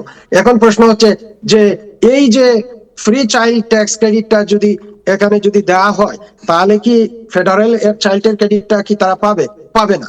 এটা হবে তারা এই 2100 অথবা দুইটা বাচ্চার জন্য যদি স্টেটে ফেডারেল $4,000 তারা আগে পাইতো, এটা তারা লুজ করবে। কেন করবে তারা? বিকজ এটা তো ফ্রি চাইল্ড কেয়ার ক্রেডিট, আমার কোনো টাকা পে করতে হচ্ছে না। আমার ক্রেডিটটা is calculated depending on the expense I paid for the child care. So আমি যেহেতু এখানে কোনো পয়সা পে করছি না, সুতরাং আমার এই $4,000, জাস্ট ফর এক্সাম্পল, আমি সেটা আর পাবো না। এখন প্রশ্ন হতে পারে লাভ হলো না ক্ষতি হলো? আমার মনে হয় লাভই হলো। যদি তারা মনে করেন যে দুইটা চাইল্ডকে যদি সমস্ত বছর যদি একজন দেখে, যেটা মেয়র বললেন যে এটা হোম বেস প্রোভাইডার নিয়োগ করা হবে, যেমন আপনার যদি 2 ইয়ার্স ওল্ড বাচ্চা থাকে, তাহলে আপনার হোমে আইসা একটা লোক দেখাশোনা করবে, তার তো $15 করে যদি আওয়ারও দেন, তাহলে সপ্তাহ $600-700 দিতে হবে। তাইলে আস্তে বছরে $25,000-26,000 আপনাকে পেমেন্ট করতে হইতো। এখন দেখা গেছে যে না, আপনি $25,000-26,000 সুবিধা আপনি পেলেন, দুইটা বাচ্চা হলে সুবিধা আপনি পেলেন, কিন্তু আপনি এদিকে $2,100 অনলি লুজ করলেন। তো ওভারঅল যে বিষয়টা, সেই বিষয়টাতে এই ফ্রি চাইল্ড ট্যাক্স কেয়ার ক্রেডিটটা লাভ হয়েছে।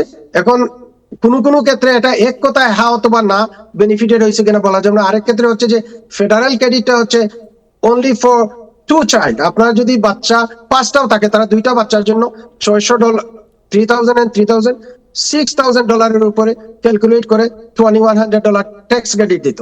এখানে দুইটা পাওয়ার সুযোগ আছে। যদি কারো বাচ্চা 4টা থাকে, তাইলে দুইটা ফ্রি আপনার চাইল্ড ক্রেডিট পাইলো, যে নিউ ইয়র্ক সিটি থেকে যেটা দেওয়া হলো সেটা। আরো দুইটা বাচ্চার জন্য যদি সে আলাদা পেমেন্ট করে থাকে, তাইলে আরো $2,100 ফেডারেল থেকে, আরো ধরেন around $2,100 from new York state থেকে চাইল্ড ট্যাক্স ক্রেডিট পেতে পারে। তো ওভারঅল আমার মনে হয় এটা একটা ভালো জিনিস। তবে যদি বয়সের সীমাটা যদি আরো একটু বাড়াইয়া নেওয়া হয়, আরো বেশি যদি চাইল্ড যদি, যেহেতু হোম বেস কেয়ার প্রোভাইডার নিয়োগ করা হবে, সে যদি 2জন চালকে দেখতে পারবে, সে 3জনকেও দেখতে পারবে, 4জনকেও দেখতে পারবে। সো আমার মনে হয় যে যদি এইজটা যদি বাড়াইয়া দেওয়া হয়, তাহলে 2টা 3টা বা 4টা বাচ্চা এসে দেখে না কেন? তো এটা যদি করে একটা জিনিস। আর একটা জিনিস হচ্ছে যে এটা যেহেতু আপাতত $2,000 2,000 চিলড্রেন শুরু করবে, সেটা ফল সিজনে, এবং আস্তে আস্তে যদি এটা ইউনিভার্সাল প্রোগ্রামে পরিণত হয়, তাহলে ডেফিনেটলি নিউ ইয়র্কাররা সেটা থেকে বেনিফিট হবে। থ্যাংক ইউ তাহের ভাই। Thank you so much, thank you, beautiful explanation, thank you. আপনাকে অনেক ধন্যবাদ মোহাম্মদ আফজাল। আপনাকে জনাব করিম চৌধুরী, আপনার কাছে যাই। Karim Chowdhury এসালের president, national president, আপনাকে অভিনন্দন, শুভেচ্ছা আবারও, অ্যান্ড কংগ্রেচুলেশন। আপনি জানতে চাই যে আপনি একটি প্রপোজাল দিয়েছেন আমদানি প্রশাসনের কাছে, যে আপনি জানেন যে আপনাদের স্ট্যান্ডার্ড আইল্যান্ড যে হেলথ কেয়ার সুবিধা, যেটা বিশেষ করে হেলথ মানে হাসপাতাল সুবিধা, এই হাসপাতাল সুবিধার ব্যাপারে আপনি কিছু ফ্যাসিলিটির জন্য হাসপাতাল প্রতিষ্ঠার ব্যাপারে আপনি একটি প্রস্তাব দিয়েছেন। তো খুব সংক্ষেপে আমরা জানতে চাই প্রস্তাবটি এবং কি প্রস্তাব আপনি দিয়েছেন, এবং এই প্রস্তাব পাশের ব্যাপারে কিভাবে আপনারা লবিং করবেন। ধন্যবাদ তাহের ভাই। আপনি জানেন যে স্ট্যাটেন আইল্যান্ডকে একটা নিক নেম দেওয়া হয়েছে, যেটা ফরগটন বড়। অনেক রিপাবলিকান বলেন আর ডেমোক্রেটিক বলেন, যে মেয়র আসুক, যারাই সিটি কাউন্সিলে থাকুক না কেন, তারা অনেক সুন্দর সুন্দর কথা বলে স্ট্যাটেন আইল্যান্ডকে তারা চেঞ্জ করবে, স্ট্যাটেন আইল্যান্ডকে অন্যভাবে দেখবে। It is not a really forgotten borough. They will budget, they will provide us a lot of money, a lot of talks, lip service. কিন্তু আমরা দেখছি স্ট্যাটেন আইল্যান্ড একমাত্র বড় যেখানে কোনো পাবলিক হসপিটাল নাই। একটা মাত্র নর্থ অয়েল হসপিটালের একটা মনোপলি হসপিটাল আছে, আর একটা হসপিটাল আছে যেটা প্রাইভেটলি চালানো হয়, অনেক সময় এটার উপরে ভর্তুকি দিতে দিতে সিটি, স্টেট এবং ফেডারেল গভর্নমেন্ট থেকে টাকা এনে আমরা লবিং করে এটাকে এখনো চালিয়ে রাখছি। কিন্তু এটা যে স্ট্যান্ডার্ডে চলার কথা সেটা না, যেটা রিচমন্ড ইউনিভার্সিটি মেডিকেল সেন্টার নামে একটা trauma centre, state authorised trauma centre, কিন্তু is not a really good operating hospital. সেখানে আমরা যদি কখনো ইমার্জেন্সিতে যাই, আমার পাশে এইটা, আমার থেকে কয়েক ব্লকের মাঝেই, কিন্তু সেখানে আমি যাই না, আমি চলে যাই নর্থ হইলে, ডাক্তারও দেখাই নর্থ হইলে। এটা আমার কথা বললাম, যেটা স্টার্ট অনেক মানুষই সেটাই করে। কেন করে? কারণ সেখানে যে হাসপাতালের সুযোগ সুবিধা, আধুনিক যন্ত্রপাতি, আধুনিক চিকিৎসা সরঞ্জাম, এমনকি ডাক্তার, নার্স, যে সমস্ত প্রফেশনাল দরকার, সেগুলোর অনেক বড় অভাব, এবং সেখানকার ট্রিটমেন্টটা খুব কোয়ালিটি না।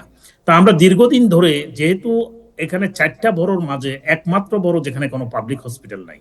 আরেকটা দুঃখজনক, আমাদের এই প্যানেলিস্ট এবং যারা আজকের শ্রোতা দর্শক রয়েছেন তাদের জন্য জানা দরকার যে নিউ ইয়র্ক সিটির প্রত্যেকটা বড়তে, যেমন ম্যানহাটনের কথা বলি, যদি আপনি দেখেন যে হসপিটাল বেড যেগুলো, এটাকে বলে রেজিস্টার্ড হসপিটাল বেড, এগুলো লেখা থাকে স্টেটের কাছে।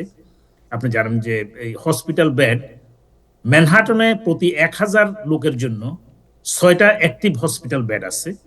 আর নিউ ইয়র্কের একমাত্র ফরগটন বড় স্ট্যাটেন আইল্যান্ডে প্রতি 1000 লোকের জন্য মাত্র 2টা রেজিস্টার্ড হসপিটাল বেড আছে।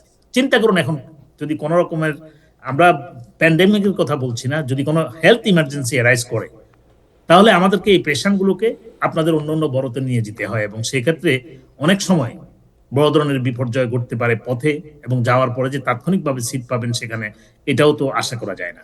তবে হেলথ ক্রাইসিস একটা দীর্ঘদিনের ক্রাইসিস। আমরা এখানে চেষ্টা করছিলাম, দীর্ঘদিন ধরে সংগ্রাম করে আসছি।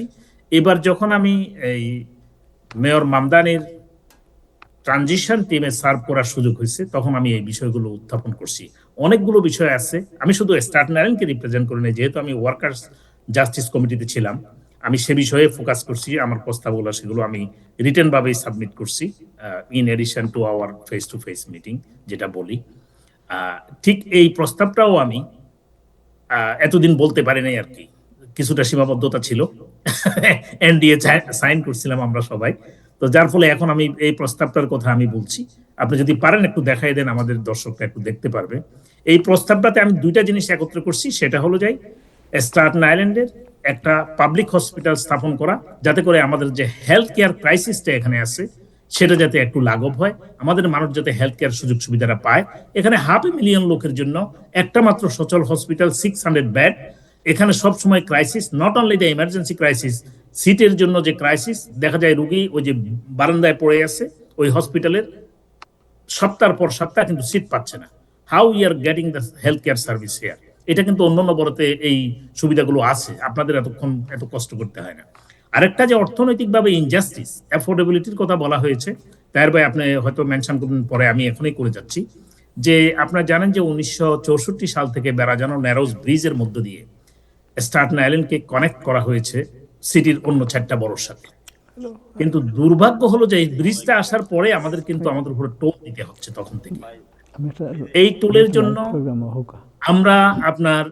আমি অনেক দিন ধরে লবিং করছিলাম, এবং এখানকার পলিটিশিয়ানদের কাছে, কমিউনিটি লিডারদের কাছে বারবার গিয়েছি। আপনারা হয়তো এখনো অনেকের মনে আছে যারা আছেন, আমি এটা নিয়ে নিউ ইয়র্ক 1-এ 45 মিনিটের একটা ইন্টারভিউ দিয়েছিলাম, যে স্ট্যাটেন আইল্যান্ডের কিছু ইস্যু নিয়ে এবং বেড়াজোনা ন্যারোজ ব্রিজের যে টোল, সে বিষয়ে আমি তখন নিউ ইয়র্ক 1-এ একটা বিস্তারিত তুলে ধরছিলাম। এরপর আপনার 2014 সালে আমাদের স্ট্যাটেন আইল্যান্ডের খুবই নামকরা একজন পলিটিশিয়ান, অ্যাসেম্বলিম্যান মাইকেল কিউসিক, উনি আমাদের স্ট্যাটেন আইল্যান্ড ডেলিগেশনের স্টেটের ডিন নামে পরিচিত, ডেলিগেশনের ডিন লিডার ছিলেন তিনি, এবং রিপাবলিকান সিনেটর অ্যান্ড্রু লাঞ্জা, সেই সাথে অন্য যারা আছেন আরো কয়েকজন, 2জন সিনেটর এবং 2জন অ্যাসেম্বলিম্যান, তারা সহযোগিতা করে 2014 সাল থেকে আমাদেরকে একটা বড় ধরনের স্টেট ভর্তুকি দেয়, সাবসিডি দেয়, যার ফলে আপনারা যখন ক্রস করেন তাদেরকে একসময় হয়তো 11 টাকা, বর্তমানে 16 টাকা এবং 19 টাকা দিতে হয়। কিন্তু স্ট্যাটেন আইল্যান্ডে আমরা যারা স্ট্যাটেন আইল্যান্ডের রেসিডেন্ট, তাদের জন্য 5.5 টাকা দিতে হয়, 275 ইচ হয়, যেখানে আপনারা দিচ্ছেন অনেক বেশি, $16 থেকে $19 পর্যন্ত। এইটাতেও কিন্তু আমি অনেক ফাইট করেছিলাম। এখন যেটা আমরা দেখছি, এই 5.5 টাকাও আমাদের জন্য বার্ডেন, একটা ফ্যামিলিকে 1320 টাকা থেকে 1420 টাকা পর্যন্ত দিতে হয় প্রতি বছর একজন ড্রাইভারের জন্য। চিন্তা করে দেখুন, একটা ফ্যামিলিতে যদি কোনো 3 জন ড্রাইভার হয় তাহলে আমাদের কত টাকা খরচ হয়, হিউজ খরচ। একই সিটিতে বসবাস করি, একই সিটি, স্টেট, ফেডারেল সব ট্যাক্স দেই, শুধুমাত্র জিওগ্রাফিক লোকেশনের কারণে আমাদেরকে পেনালাইজ করা হচ্ছে, আমাদের উপরে মানে ফাইন্যান্সিয়ালি আমাদেরকে প্রেসার দেয়া হচ্ছে। আমি একটা পাবলিক হিয়ারিং এ একবার বলছিলাম যে আমাদের স্টেটের উপর দিয়ে, আমাদের সিটির উপর দিয়ে যে গাড়িগুলো যায় ফেডারেল, তারা আমাদেরকে কিছু দিতে হবে, কেননা এই হাইওয়ে মেনটেনেন্স এবং আমাদের যে পলিউশন হয় সেই জন্য স্ট্যাটেন আইল্যান্ড রেসিডেন্টদেরকে ক্ষতিপূরণ হিসেবে দিতে হবে। সেদিন আমাদের অনেক ইলেক্টেড অফিসিয়াল ইনক্লুডিং কংগ্রেসম্যান এবং অনেক কমিশনার, 3 জন কমিশনার ছিলেন সেদিন, তারা অনেক সময় মানে এটাকে একটা অনেকটা বলছিলেন যে এটা অতিরিক্ত হয়ে যাচ্ছে। তখন তারা একটু বাড়াতে চাচ্ছিল টোলগুলো, বিশেষ করে নিউ জার্সি বাউন্ড 3টা ব্রিজের জন্য টোল বাড়ানোর জন্য তারা চাইছিল।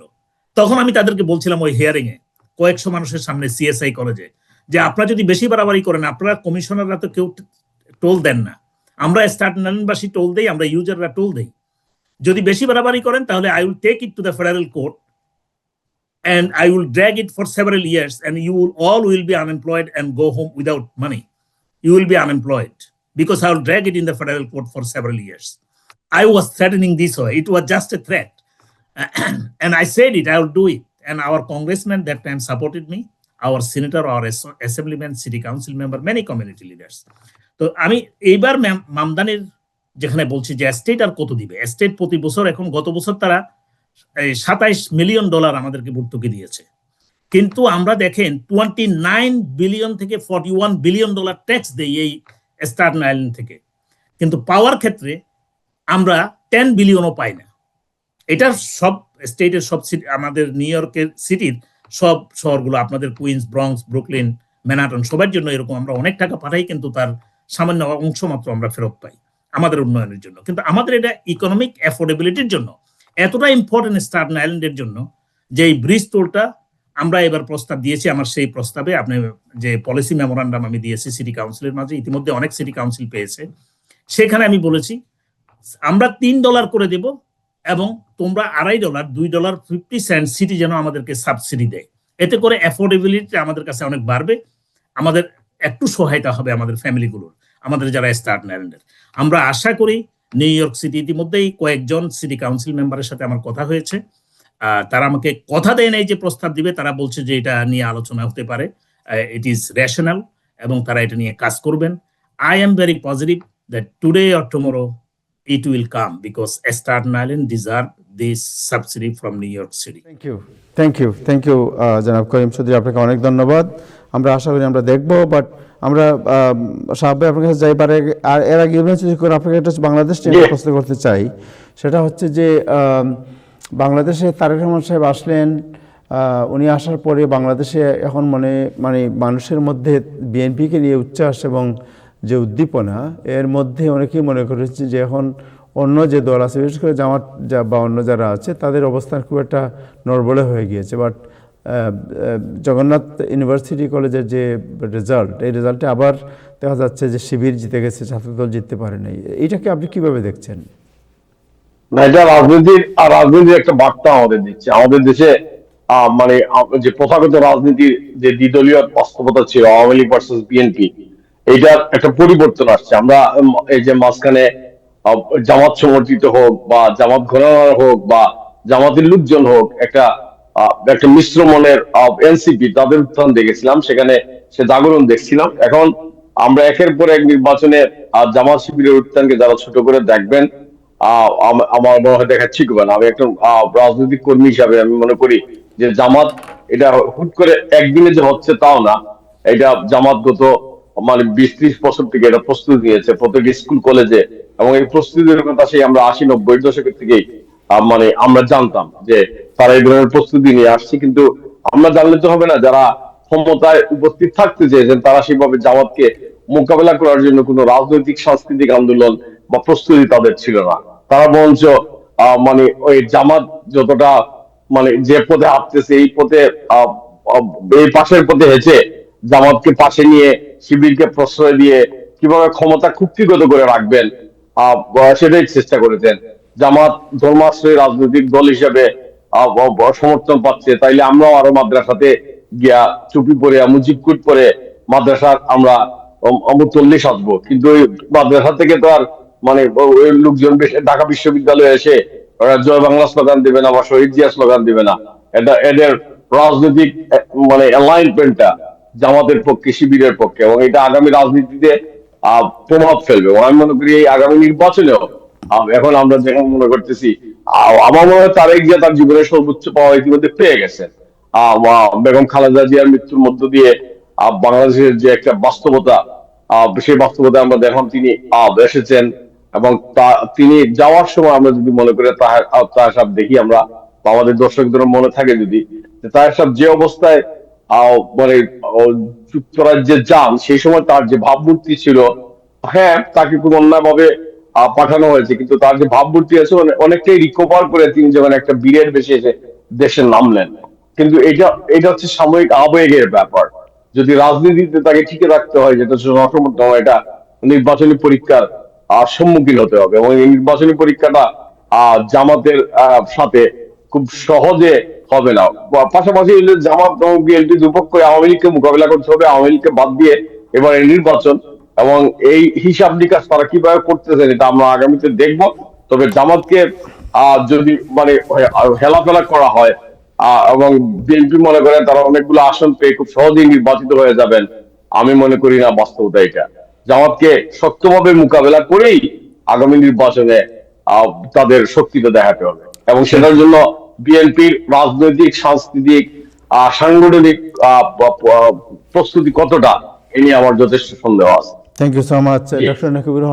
ডক্টর নকিবুর রহমান তারেক আমাদের সাথে যুক্ত হয়েছেন, যিনি নর্থ ক্যারোলাইনা ইউনিভার্সিটির ফিজিক্সের প্রফেসর, ফিজিক্স বলছি, ইকোনমিক্সের প্রফেসর।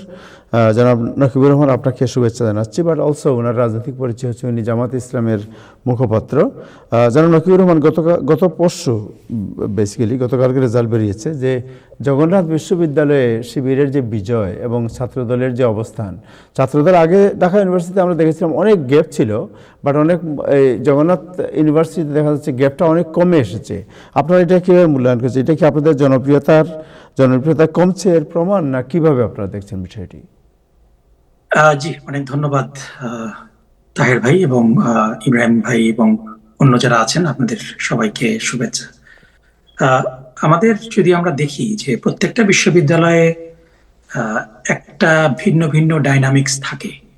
আমরা যদি দেখি যে ডাকসুতে 28টা পদ ছিল, 28টা পদের মধ্যে ভিপি, জিএস, এজিএস, শীর্ষ পদ সহ বাংলাদেশ ইসলামী ছাত্র শিবির প্রথম নির্বাচন যেটা হয়েছে জুলাই বিপ্লবের পরে, সেখানে 28টার মধ্যে 24টা পদে তারা জয়লাভ করেছে। এর পরপরই আমরা দেখেছি যে জাহাঙ্গীরনগর বিশ্ববিদ্যালয়ে জাকসুতে শিবির ভিপি পদে হেরে গিয়েছে। এর বাইরে ভিপি পদ ছাড়া বাকি সবগুলাতেই জয়লাভ করেছে। আমরা চাকসুতে দেখলাম শিবির একইভাবে অধিকাংশ পদেই জয়লাভ করেছে, কিন্তু এজিএস পদে জাতীয়তাবাদী ছাত্রদল সর্বপ্রথম এই 3টা বিশ্ববিদ্যালয়ের মধ্যে বড় পদগুলোর মধ্যে জয়লাভ করেছিল এজিএস পদে। এবং একইভাবে আমরা রাজশাহীতে দেখলাম যে রাকসুতে ভিপিতে জয়লাভ করেছে, এজিএস জয়লাভ করেছে, কিন্তু জিএস হিসাবে একজন স্বতন্ত্র প্রার্থী যিনি সালাউদ্দিন আম্মার জুলাই আন্দোলনে একজন মুখ্য ভূমিকা পালন করেছেন, তিনি জয়লাভ করেছেন। আমরা যদি জগন্নাথ বিশ্ববিদ্যালয়ে দেখি যে সবগুলার চেয়ে একচ্ছত্র আধিপত্য কিন্তু আমরা দেখেছি জগন্নাথ বিশ্ববিদ্যালয়। It was a clean sweep.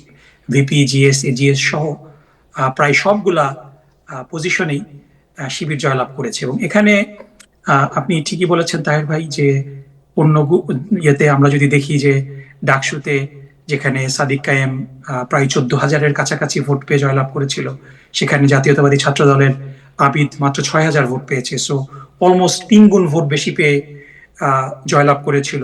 সেই তুলনায় আপনি যদি সেই হিসাবটা করেন তাহলে পরে অবশ্যই অনেক বেশি কম্পিটিটিভ ছিল। মাত্র 800 ভোটের ব্যবধানে রিয়াজ, বাংলাদেশ ইসলামী ছাত্র শিবিরের জগন্নাথ বিশ্ববিদ্যালয় সভাপতি রিয়াজ, তিনি 800 ভোটের একটু বেশি সংখ্যক ভোটে সে পরাজিত করেছে রাকিবকে, যিনি আসলে কিন্তু জাতীয়তাবাদী ছাত্র দলের না। আপনারা যদি একটু দেখেন যে তিনি জাতীয়তাবাদী ছাত্র দল সমর্থিত প্রার্থী, কিন্তু তিনি মূলত ছিলেন নুরুর যে দল ছাত্র শক্তি, ছাত্র অধিকার পরিষদ, সেই ছাত্র অধিকার পরিষদের জগন্নাথ বিশ্ববিদ্যালয়ের সভাপতি। এবং রাকিব ছেলেটা খুবই জনপ্রিয় ছিল জুলাই আন্দোলনে তার ভূমিকা, এবং জিএস পদপ্রার্থী যিনি ছিলেন তিনিও একই ছাত্র অধিকার পরিষদের খাদিজাতুল কুবরা, যিনি নির্যাতিতা ছিলেন। প্রায় 15 মাস তিনি আওয়ামী লীগের নির্যাতনের শিকার হয়ে কারাগারে বন্দী ছিলেন। সুতরাং এই দুইজনকে ছাত্রদল খুব উদার হয়ে তাদের জন্য স্যাক্রিফাইস করেছে ভিপি এবং জিএস পদটা।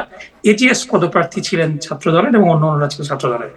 সুতরাং এখানে যদি আপনি দেখেন যে এখানে ইসলামী ছাত্র শিবিরের সাথে পুরা সবাই ঐক্যবদ্ধ হয়ে গিয়েছিল, এবং ঐক্যবদ্ধভাবে জুলাই আন্দোলনের যে দুইজন আইকনিক ফিগার ছিল জগন্নাথ বিশ্ববিদ্যালয়, তাদেরকে ছাত্রদল নমিনেট করেছিল, যদিও তারা কোনো ছাত্রদলের সাথে সংশ্লিষ্ট নয়।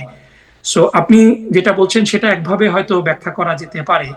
আমি আরো একটা কথা শুনছি যে রাকিব যদি ইন্ডিপেন্ডেন্ট হিসাবে দাঁড়াতেন, তিনি যদি জাতীয়তাবাদী ছাত্র দলের প্রার্থী হিসেবে না দাঁড়াতেন, হয়তো তিনি বিজয়ী হয়ে যেতেন, এই কথাও কিন্তু আমি শুনেছি। So again, it is what it is. Bottom line হলো যে জনাব তারেক রহমান, যাকে আমি যথেষ্ট শ্রদ্ধা করি এবং আমি মনে করি যে বাংলাদেশের রাজনীতিতে তিনি একটি গুণগত পরিবর্তন আনবেন, তিনি কিন্তু পার্সোনাল ইন্টারেস্ট নিয়েছিলেন জগন্নাথ বিশ্ববিদ্যালয়ের ছাত্র সংসদ নির্বাচনে ক্ষেত্রে। তিনি ডেকে নিয়েছিলেন যারা ছাত্র দলের বিদ্রোহী প্রার্থী ছিল, এবং তার পক্ষ থেকে প্রচুর গিফট দেওয়া হয়েছে ছাত্র দলের পক্ষ থেকে, এবং হি টুক ইট ভেরি সিরিয়াসলি। এবং একটা ন্যারেটিভ এস্টাবলিশ করার চেষ্টা করা হচ্ছিল যে তারেক রহমানের বাংলাদেশ আগমনের সাথে সাথে স্রোতের গতি পরিবর্তন হতে শুরু করেছে, বিএনপির প্রতি সিম্প্যাথি বাড়ছে, এবং এটা শুরু হবে জগন্নাথ বিশ্ববিদ্যালয় দিয়ে। আমরা কিন্তু সেটা দেখলাম না। আমরা এখানে দেখলাম ইসলামী ছাত্র শিবির ক্লিন সুইপ করেছে। সো এটা রিইনস্টেট করে যে যাদেরকে নমিনেট করা হচ্ছে তাদের কোয়ালিটি এবং ইসলামী ছাত্র শিবিরের যে ক্রমবর্ধমান জনপ্রিয়তা, এটা অ্যাটেস্ট করে। অন দ্য আদার হ্যান্ড, যদি ছাত্রদল এখানে জয়লাভ করত, তখন কিন্তু আপনারা দেখতেন যে সমস্ত মেইন স্ট্রিম মিডিয়া এই ন্যারেটিভটাই প্রচার করছে যে তারেক রহমান আসার কারণে মোড় ঘুরে গিয়েছে রাজনীতির, এবং জাতীয়তাবাদী ছাত্র দলের বিজয়টা প্রমাণ করে। এখানে আমি এতটুকু বলে শেষ করি যে খুবই সম্মানিত সাংবাদিক, নিউ এজের সম্পাদক নুরুল কবির সাহেব, আমি ওনাকে খুব শ্রদ্ধা করি। তিনি বিগত ফ্যাসিস্ট আমলে তার ভূমিকার জন্য ডেফিনেটলি তিনি সম্মান পান, সবার কাছেই সম্মান পান, কিন্তু মাঝে মাঝে উনার যেই মানে কমিউনিস্ট ব্যাকগ্রাউন্ড, ছাত্র ইউনিয়নের যে ব্যাকগ্রাউন্ড, উনার জামাত এবং ছাত্র শিবিরের প্রতি যে ঘৃণাটা, এটা উনি মানে সাপ্রেস করতে পারেন না, প্রকাশ করে ফেলেন। এবং উনি ভবিষ্যৎবাণী করেছিলেন ডিসেম্বরের মাঝামাঝি। তিনি বলতে চেষ্টা করছিলেন যে ইসলামী ছাত্র শিবির যে ক্যাম্পাসগুলোতে জয়লাভ করছে, তাদের নাকি সন্ত্রাসী আচরণের কারণে অলরেডি তারা জনপ্রিয়তা হারাচ্ছে, এবং আগামী 1 মাসের মধ্যে কোনো নির্বাচন হলে শিবির আর জিততে পারবে না, কারণ ছাত্ররা তাদেরকে চিনে ফেলেছে। এরকম একটা কথা কিন্তু তিনি অন রেকর্ড বলেছেন। সো কিন্তু তার কথাটা কিন্তু ভুল প্রমাণিত হলো। ইসলামী ছাত্র শিবিরের এই জয়টা অব্যাহত রয়েছে, এবং আপনার এবং ইব্রাহিম ভাইয়ের খুব কাছের জায়গা ইনশাআল্লাহ সিলেট শাহজালাল বিশ্ববিদ্যালয়তেও 20 তারিখে ছাত্র সংসদ নির্বাচন আছে। আমরা আশা করছি যে সেই ছাত্র সংসদ নির্বাচনেও ইসলামী ছাত্র শিবির তাদের এই ট্র্যাজেক্টরিটা তারা অব্যাহত রাখবেন, এবং ইনশাআল্লাহ আমরা এই মোমেন্টামটা জাতীয় নির্বাচনেও দেখতে পাবো বলে আমরা আশা করি। Thank you so much, thank you. Ibrahim, yes, go ahead. যে আমি বেশি কিছু বলতেছি না, আমি শুধু বলি যে একজন সাংবাদিক যখন শ্রদ্ধার আসনে থাকেন, এটা খুব সুন্দর করে বলেছেন, মানে দলমত নির্বিশেষে আমরা অনেক মানুষকে, যারা আমার দল করেন না, আমার ভাবাদর্শ মেনটেন করেন না, তাদেরকে আমরা রেসপেক্ট করি। তার একটা ভবিষ্যৎবাণী, একটা প্রিডিকশন ভুল হওয়ার মধ্যে দিয়ে এই শ্রদ্ধাটা শেষ হয়ে যায় না। এটা নকিব ভাই হয়তো এটা এইভাবেই বলতে চেয়েছেন। এবং বাংলাদেশের মানে বহু সাংবাদিক এই ধরনের বিভিন্ন ভাবাদর্শ নিয়ে বিভিন্ন কথা বলেন। তো আমি এটাই বলতে চাই যে একজন সাংবাদিকের এবং জামাতে ইসলাম এবং আজকে শিবিরের উত্থানে আরো বহুবিধ কারণ আছে, এগুলা নিয়ে এই ধরনের টক শোতে আমাদের আলাপ করার যথেষ্ট সময় নাই। কিন্তু তারা অত মানে অনেক জোর জবরদস্তি আগে করেছে, তাদেরকে দমিয়ে রাখার চেষ্টা হয়েছে, এবং এইসবের পক্ষ থেকে এখন একটা মুক্ত অবস্থা তারা প্রস্তুতি নিয়ে এসেছে। এ ব্যাপারে কোনো দ্বিমত নাই। এবং আমি বারবার আগে থেকেই বলতেছিলাম যে মানে জামাতকে এবং শিবিরকে আমি আজকে যদি বলে শাহজালাল ইউনিভার্সিটির কথা, শাহজালাল ইউনিভার্সিটিতে নকিব সাহেব, শাহজালাল ইউনিভার্সিটির প্রথম যেদিন খুঁটি মারা হয় সেখানে আমি ছিলাম। শাহজালাল ইউনিভার্সিটিতে যখন 90 দশকের শুরুতে আশেপাশের সমস্ত মেস গুলা জামাত শিবিরের ছাত্ররা ভাড়া করে নিয়ে ছাত্রদের আশ্রয় দিতেছে, ক্যাম্প করতেছে, সেদিন ওখানে দাঁড়িয়েই আমরা বলেছিলাম যে এটা এটা এটা এইবারের না, এটা আগামী 10-20 বছরের প্রস্তুতি তারা নিচ্ছে, সেই ফলাফল তারা পাবে, এ ব্যাপারে আমার কোনো সন্দেহ নাই।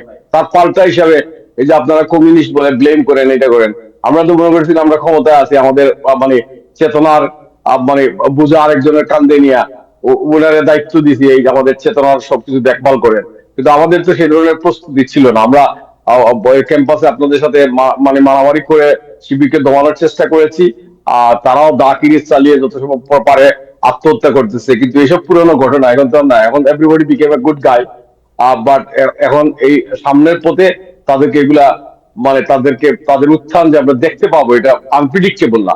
তবে এনিওয়ে আপনাকে ধন্যবাদ নুরুল কবির ভাই সম্পর্কে যেটা বলছেন। আমি শুধু যোগ করতে চাই, তার একটা প্রেডিকশন ভুল হওয়ার মধ্য দিয়ে আপনার বা আমার শ্রদ্ধা থেকে দৃশ্য হয়ে যেতে পারেন না। আপনাকে ধন্যবাদ, আপনাকে ভালোবাসা। হ্যাঁ, আমি 100% এগ্রি করি। আমি ডেফিনেটলি তার প্রতি আমার শ্রদ্ধা অবশ্যই অব্যাহত থাকবে। তিনি একজন সাহসী সাংবাদিক। বাট আমি যেটা বলতে চাচ্ছি যে তার যে মানে শিবিরের এবং জামাতের ব্যাপারে যেটা বিদ্বেষ আছে, এটা থাকতেই পারে। আমার আওয়ামী লীগের প্রতি বিদ্বেষ আছে, আমি হয়তো এটা অনেক সময় প্রকাশ করে ফেলি বেশি, তো উনি এটা অনেক সময় ঢেকে রাখতে পারেন না, আমি এতটুকুই বলেছি। বাট তার প্রতি আমার শ্রদ্ধা অব্যাহত আছে। Thank you so much. একটা কথা বলতে চাই, আপনাদের জামাতের শিবিরের নামে যে এত বদনাম শুনছি তো 50 বছর ধরে, তারা স্কুল কলেজে ইউনিভার্সিটিতে তাদের বিপক্ষ, তাদের নিয়ে রক কেটে দেয়, এগুলো খায়। এই কারণে কি আপনারা নামটা চেঞ্জ করতে পারতেন না? শিবির নাম না দিয়ে অন্য একটা নাম দিতেন, যাতে লোকজন ওই ঘৃণাটা আপনাদের উপরে না যাইতো। এখন এটা আপনি বলছেন ঘৃণা, আমরা দেখছি ভালোবাসা। না, আপনি না, ভালোবাসাটা পরেও এখনো অনেকেই ওইটাই ঘৃণার চোখেই দেয়। আপনি একটা পার্সেন্টেজ না দেখতেছেন। না, আপনি এটা আপনার অভিমত। না না, আমার অভিমত না, আমি যাদের সাথে কথা বলি তাদের কথাই বলতেছি। I will forcefully reject this notion. I will forcefully reject this notion. এবং এটার প্রমাণ 5টা বিশ্ববিদ্যালয়তে না, জানি আপনি জগন্নাথ কলেজে, আমি ওখানকার ছাত্র। এটা ভালোবাসা। আপনি কোনখানকার ছাত্র এটা বড় কথা না, সেটা হলো যে আপনি বলছেন ঘৃণা, আমি বলছি ভালোবাসা। না না, আমি লোকজনের কথাটাই বলতেছি, সেটাই আপনার যখন একটা টাইম ছিল। I reject your narrative completely. It is a false accusation and it has been debunked thousands of times. আমি আমার বয়স 47 বছর, 7 বছর বয়স থেকে আমি রাজনৈতিকভাবে সচেতন। আমি এর আগেও ইব্রাহিম ভাইকে বলেছি যে আমি আমার জীবনে 3 জন ব্যক্তির আমি নাম বলতে পারবো, যাদেরকে আপনি মানে চোখ দিয়ে দেখাতে পারবেন যে তাদের হাতে তারা শিবিরের দ্বারা আহত হয়েছে। এর বাইরে I can challenge you can not find a single person. ছাত্র দলের হাতে শিবিরের কতজন আহত হয়েছে, নিহত হয়েছে, কতজনের হাত কেটেছে, পা কেটেছে, I can give you at least 500 names. এখানে বসে তো আছে, কিন্তু ওই আপনাদের এই রিউমারটা কেন ছিল? না, এটা আপনি দিনকে যদি রাত বলেন তাহলে তো এটা ভাই এই রিউমার সম্পর্কে নকিব ভাই এই রিউমার সম্পর্কে এর আগে আরেকদিন বলছেন, আমরা আরেকদিন শুনবো। কিন্তু এটাও ঠিক যে এখানে 3 জন না, মানে আমাদের সামনে অনেকেই মারা গেছেন, এটা অনেক ঘটনা। কিন্তু সবকিছু পরে হচ্ছে যে জামাত শিবির, আজকের যে শিবির, মানে তারা সে প্রস্তুতি নিয়েছে, এবং তারা তো গত 5-10 বছরের কোনো মারামারি রেকর্ড নাই। কিন্তু আপনি 80-র দশকে মানে হামলা তো দুই পক্ষেই হয়েছে, আমরা করেছি, তারাও করেছেন, এবং তাদের হাতে আমাদের সিলেটের মনির তপন জুয়েল মারা গেছেন, আরো অনেকে আছেন। এখন এগুলার হিসাব নিকাশ, এখন এটা নকিব সাহেব যখন আজকের শুনেন বিজয়ী পক্ষ, আজকের রাষ্ট্র ক্ষমতার কাছাকাছি ওনার অবস্থান, বিজয়ী পক্ষ ইতিহাস যেভাবে লেখেন, পরাজিতরা সেভাবে লেখেন না। আজকে নকিব ভাইয়া যে ইতিহাসের কথা বলবেন, যেভাবে নেরেট করবেন, আজকে থেকে 10 বছর আগে সেভাবে নেরেট করার শক্তি, রাজনৈতিক যে স্কোপটা, যে স্পেসটা, সেটা ছিল না। তো সাব ভাই মানে আজকে এটা এখানেই আমরা থামি। আমরা এখানে আমার মনে হয় যে আমরা দেখি অন্য রাজনীতি বিষয়ে হয়। আলোচনা করি আজকে, আর জি, এই বিষয়ে আলোচনা করলে আমাদের সময় আর হবে না। Thank you so much. Taher ভাই, আমি 30 সেকেন্ডে একটা কথা এখানে বলি। আমি নিজেও ঢাকা বিশ্ববিদ্যালয়ের স্টুডেন্ট, যেখানে শিবির আজ থেকে 5 বছর 20 বছর আগে যেখানে নিজের পরিচয় দিতে পারতো না, আজকের এই প্রেক্ষাপটে শিবিরের বিপি এই যে ছাত্রদলের বিপির চেয়ে প্রায় 3 গুণ ভোটে পাশ করার পরে তাদের যে এই রক্ষাটার যে বদনাম, এই বদনামের কারণে তাদের নাম পরিবর্তনের প্রশ্নটা এখানে আসবে কেন? এখানে এটাই তো অবান্তর। এটা বরং এটা প্রমাণিত হয়ে গেছে যে এটা মিথ্যা, এটা একটা কি বলে সেটা, এটা একটা ডেরোগেটিক স্টেটমেন্ট এন্ড এভরিথিং। সো এখন তো মানুষ আস্থা অর্জন করছে শিবিরের প্রতি। আরেকটা কথা যেটা বলি, যে আপনি একটু আগে বললেন যে ঢাকা ইউনিভার্সিটিতে এত ব্যবধান, জগন্নাথে এত কম কেন? এটার তো অনেকগুলি কারণ আছে। ঢাকা ইউনিভার্সিটি ছাত্র সংখ্যা দেখতে হবে জগন্নাথের চেয়ে অর্ধেক, যদি ঢাকা ইউনিভার্সিটির মতো অত ব্যবধানটা আরো বাড়তো। সেকেন্ড থিং হচ্ছে যে এই ছাত্রদলে কিন্তু প্রথম এইবার যৌথভাবে একটা প্যানেল দিল, এটা শিবিরকে দাবানোর জন্য এটা দিছিল। এই যে ছাত্র অধিকার পরিষদ সহ তারা দিয়ে চেষ্টা করছিল, তারেক রহমানের একটা ইনফ্লুয়েন্স ছিল, সব মিলাইয়াও কিন্তু টিকতে পারে না। এতে কি প্রমাণ করে? অনেকেই এখন মনে করে বাংলাদেশের সমস্ত শিক্ষা প্রতিষ্ঠানের জমিন শিবিরের আন্ডারে চলে গেছে। সুতরাং যে জায়গায় মানুষ এটা মনে করতেছে এই জায়গায় তো এরকম একটা প্রশ্ন আনা, শিবিরের নাম বদলাইয়া দেওয়া এই মুহূর্তে, এটা কি সমীচীন? এটা তো হয় না। এখন তো তাদের নাম আরো গৌরবান্বিত হবে, মিয়া গৌরবোজ্জ্বল হবে। মোহাম্মদ আফজাল ভাই, দেশের একজন নাগরিক হিসাবে একটা ভালোবেসে বলতেই পারেন যে তোমার নাম ফুলবানু না হয়ে মালতী হলে ভালো হইতো। এটা একজন নাগরিক হিসেবে তার আকাঙ্ক্ষার কথা। ফুলবানু কারণ আপনি Very different story. আপনি আপনার রাজনীতি থেকে আপনি আপনার ব্যাখ্যা আমি দিবেন। রাজনীতি করি জি। নাই, কিন্তু আমি এই যেটা যে হ্যাঁ, হ্যাঁ।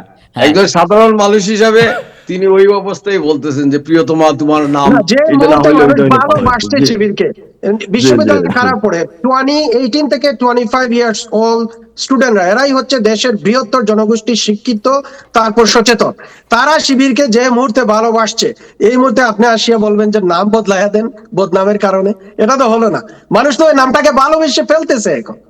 এটাই তো প্রমাণ করে চাকসু, জাকসু, আপনার তারপরে ডাকসু, এখন জকসু, যেখানেই যাচ্ছে সেখানেই শিবির। এই মুহূর্তে নাম বদলানিটা কি তারা কি বদলাবে? ফাইনাল শোনেন, এদের যতই এটা ফাইনাল এটা নিয়ে জিনিসটা অনেক হওয়া আলোচনা উচিত, শেষ এদের হবে না। লেখাপড়াটা যাতে ঠিক এটা মতো ইব্রাহিম চৌধুরী খোকন শেষ একটু হয়, আগে বলেছেন, সেশন আমি বলি জটটা আপনাকে। যাতে গন্ডগোল না বাঁধে। ওকে, তাই না? ইব্রাহিম চৌধুরী খোকন একটু আগে বলেছেন যে এটা দীর্ঘমেয়াদী পরিকল্পনার ফসল এগুলা, বুঝছেন? এই যে উনি বললেন না, সিলেটে যেদিন ইউনিভার্সিটি হলো, উনি সেই খুঁটিগাড়া যখন হয় তখন ছিলেন। এর এক বছর পরেই বোধহয় শিবির ওই যে পুরো এলাকা জুড়ে তাদের জি জি, ওইখানে ওই যখন জামাত এবং শিবিরের লোকজন জমি কিনে, আমিও কিনছিলাম, কিন্তু তখন দেখলাম যে আমি একা, ওখানে মায়ের খেতে হইব আমার, আর কেউ নাই। আওয়ামী লীগের লোকজন আরো বড় বড় ব্যবসা প্রতিষ্ঠানে, তারা এই শিবিরের এই টিউশনি মেসের কাছে তাদের কোনো লোভ নাই, তারা আরো বড় বড় জায়গা দখল করবে। তো আমার মতো ওই যে বললেন যে কমিউনিস্ট আর এই বামপন্থী, ওইখান থেকে পাত্তারি ঘুরাইতে বেশি সময় লাগে নাই। কিন্তু এগুলা প্রস্তুতি আজকের না, এগুলা 30-40 বছরের প্রস্তুতি। এবং এইটার ইতিহাস তারা এইভাবে লিখবেন, এই নেরেট করবেন, তাদের কাছে যে ডকুমেন্টেশন আছে, আপনার কাছে এই তথ্য নাই। যখন নকিব ভাই বলতেছে যে মাত্র 3 জন মারা গেছে, তখন আপনি যে বলবেন যে আমার 3000 মারা গেছে, এই তথ্য আপনার কাছে কোথাও লিপিবদ্ধ নাই। উনাদের কাছে এগুলা, নকিব ভাইয়ের কাছে শুধু না, এটা নকিব ভাইয়ের গ্রন্থ নয়, এটা সারা বাংলাদেশের শিবিরের কাছে, জামাতের কাছে, লোকজনের কাছে আছে। এনিওয়ে, আমরা অন্য কথা বলবো। আমাকে ক্ষান্ত দেন, অনেক রাত হয়ে গেছে, খিদা লাগছে এখন। জি আচ্ছা, আজকে সাহেব ভাই, আজকে সময় শেষ হয়ে গেছে, অন্য বিষয়ে আজকে আলোচনা করতে পারবো, বাট যদি খুব সংক্ষেপে কিছু বলতে চান তাইলে বলে ফেলেন। যে সংক্ষেপে যেটা আমরা এতদিন ধরে দেখতেছিলাম যে এসিএ যে প্ল্যান, যেটা এতদিন ধরে কংগ্রেসে রিপাবলিকানের একটা প্ল্যান দিচ্ছিল, ডেমোক্রেট একটা প্ল্যান দিচ্ছিল, is not getting pass. Somehow আজকে ডেমোক্রেটিক প্ল্যানটা একটু বেশি ভোটে পাস হয়েছে, কিন্তু এটা এখন সিনেটের উপর ডিপেন্ড করে। সিনেট এটা কি ওটা রাখবে না না রাখবে, তার উপর ডিপেন্ড করতেছে। এটা যদি সিনেট যদি এটা কিছুটা রদবদলও করে, কিছুটা আশা করা যাচ্ছে, কিছুটা এই অ্যানাদার 3 ইয়ার্স এই ভর্তুকিটা অনেকে পাবে।